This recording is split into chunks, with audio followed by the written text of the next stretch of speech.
Next week, most kids are heading back to class, and along with the books and the school supplies, don't forget about the important school vaccinations. And Dr. Sarah Park is from the State Department of Health and is here with a house call about what you need to know to keep your keiki healthy as they head back to school. Good morning, Doctor. Thanks for coming in. Sure. So what are those vaccinations that all parents need to know about?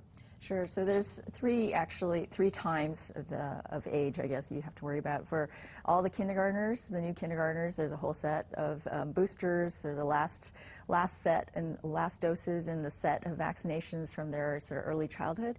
And then there are the adolescents that need at least 3 different type of vaccines, the 11 to 12-year-olds. And then there's one for those who are going off to college, the meningococcal conjugate vaccine, the one everyone worries about for meningitis. So the best thing, actually, rather than me listing all the different vaccinations, is actually consult your pediatrician, your family physician. They'll know the vaccinations that you need to get. And then, of course, there's a TB screening, so that to make certain that your child hasn't been exposed. And really, the best thing is when you do consult your physician, this is the best time for your physician to talk with you and your child about potentially other issues that might come up.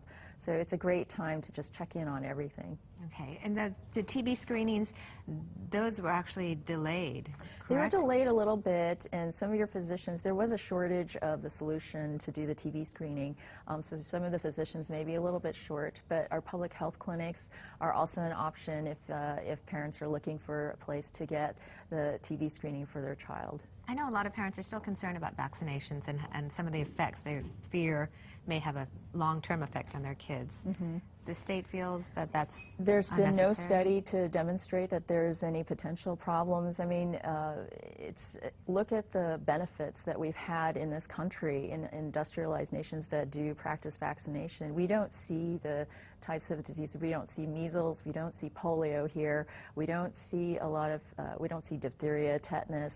So there's been wonderful benefits from the vaccinations, and probably our biggest issue is that we've had such great benefits of the vaccines that people don't understand the import because they don't see the ill effects of not getting vaccinated.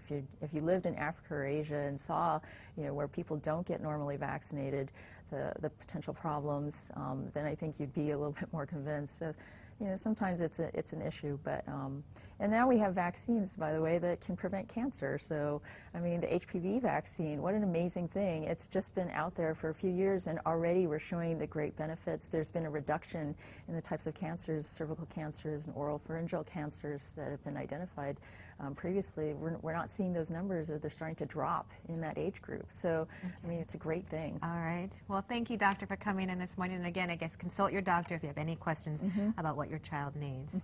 All right. Well, we'll be right back after the break, but let's take a quick look at Wall Street right now.